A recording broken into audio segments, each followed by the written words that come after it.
So here it is, my smartphone with key fob, modified key fob attached to the back of the phone. So from now I don't have to carry the smart key with me, but it gives me the convenience of the smart key without actually having to carry a separate key fob. So this phone here is the only thing that I'm gonna have to carry, and watch how it works.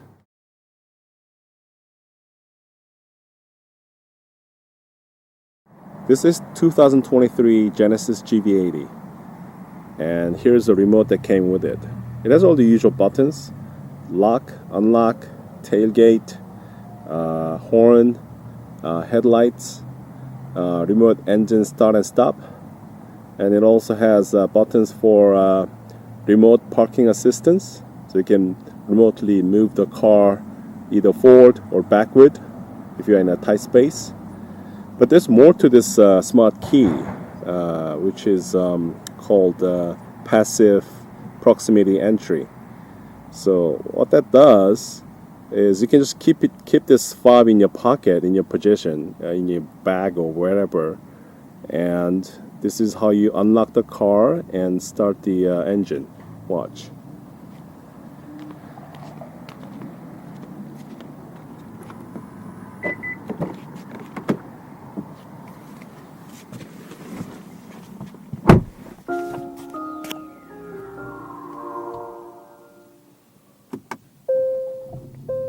Just like that. You don't have to touch the key fob. You don't have to take it out. You just need to keep it with you, and the car will unlock if you just touch the door handle. 2 channels started. And start the engine if you press the stop button here. So that's very convenient. You don't have to do anything. You just open the door, get in, push the stop button, and that's all you have to do if you have the key fob with you.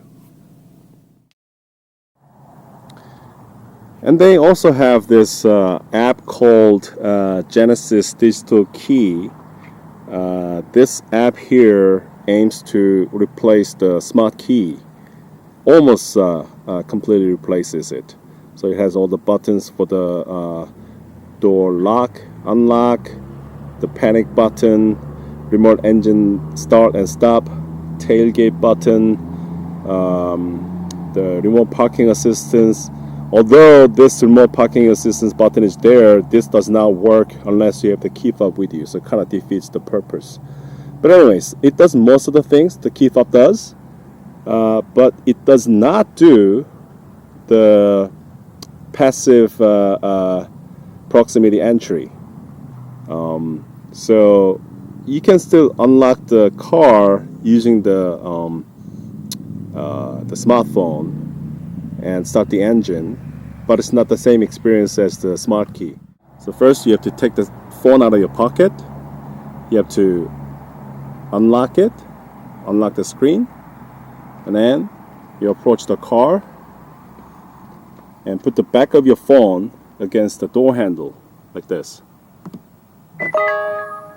Then it'll unlock. Then you open the door, get inside, and then you have to place this smartphone with the screen still unlocked into this wireless charger of the car without touching the screen, because your screen is unlocked. You don't want to accidentally make a contact starting another, with some random app. So it's kind of awkward to do that. It takes a bit of effort. So once it's in place, you can then go ahead and push the stop button, and that'll start the car. So as you saw from the video, there is this convenience feature that is unique to the key fob, and the cell phone app just does not have that convenience feature. Now, cell phone is something that I carry wherever I go, and I can drive the car just by carrying the cell phone if I have to. But it's not very convenient. Um, so I thought to myself, if I could somehow merge these two items together, then I'll have the best of both worlds.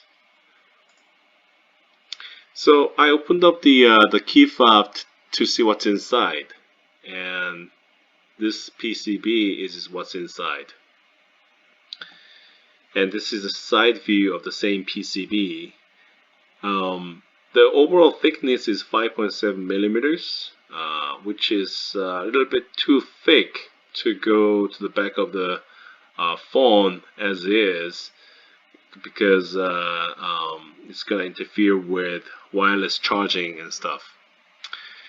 The thickest component in this PCB is this 3D antenna, and also the battery itself is also 3.2 millimeters, so they're about the same thickness. So if I could somehow relocate these two components, the PCB itself becomes only 2.5 millimeters thick. So I went ahead and removed the 3D antenna and the battery holder from the back of the PCB, and also found that there were like 3 small SMD components on this backside of the PCB, so I removed those as well. And after that, the PCB became completely flat on the backside. The 3 SMD components I removed from the back, went to the front side of the PCB. So this is how I arranged the 2 components removed from the backside of the PCB next to the PCB, like so that the thickness is only limited by this the 3D antenna. And I also drew up the 3D model of the case for these components to go in. And this is 3D printed case, the bottom half of it, and I put the PCB in like this, and the 3D antenna and the battery went in like this, and all these components are connected back to the board using small pieces of wire as shown here. And at this point everything is connected. Before I close it up, I wanted to test it with a car to see if it still works.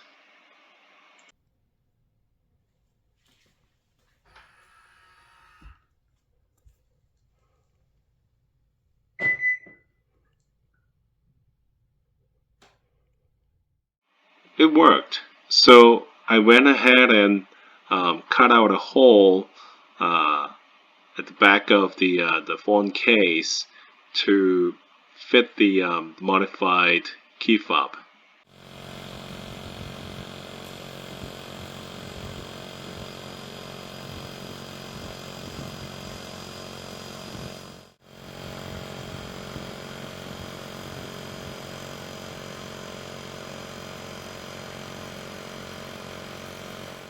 So this is what it looks like after completing the precision cut using the milling machine, and the 3D printed the key fob case, modified key fob case, fits in perfectly like this. So at this point I thought I was done, and I put the phone into the case and used it for about a week, and I found a problem. And the problem was, when the modified key fob is put right next to the cell phone, right behind the cell phone, its wireless range, the key fob's wireless range, had been greatly reduced, that you would have to stand very close to the door for the car to recognize the key fob. And even if you're inside the car, maybe 2 or 3 times out of 10, the car does not recognize the key fob is inside the vehicle, so it wouldn't start. and I would have to like move my phone around, take it out of my pocket, and try it again for the car to finally recognize it and start the engine. So there's a range problem. So I found the X-ray image of my phone, which is Samsung Galaxy S21 Ultra, and I found that the placement of the 3D antenna of the key fob happens to be right behind the lithium-ion battery of the cell phone. So this lithium-ion battery is highly dense material and is highly conductive as well. And this 3D antenna is designed to detect change in magnetic field transmitted from the car.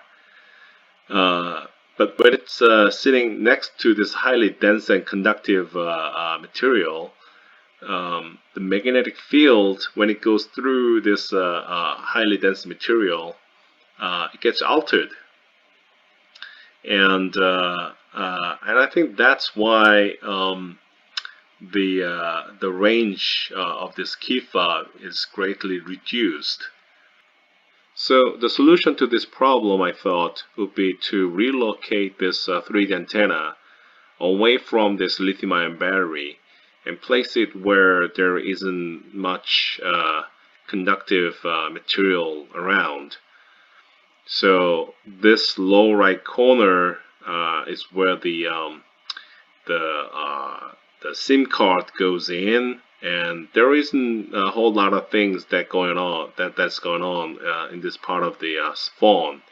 The other side has the speaker with the coils and everything, so this is probably not the ideal place to be. So I decided to put it on this side of this corner of the phone, and design another case to support this location.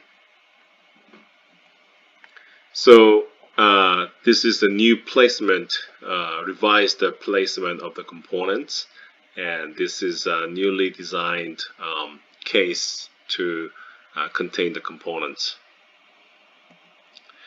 These are the 3D printed parts, and this is after placing the components inside the case and making all the electrical connections.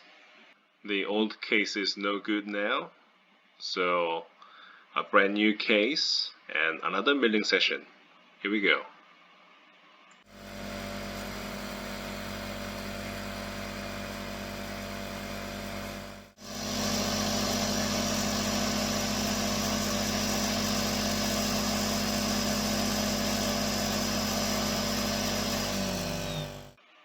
Milling is done. It's looking pretty good.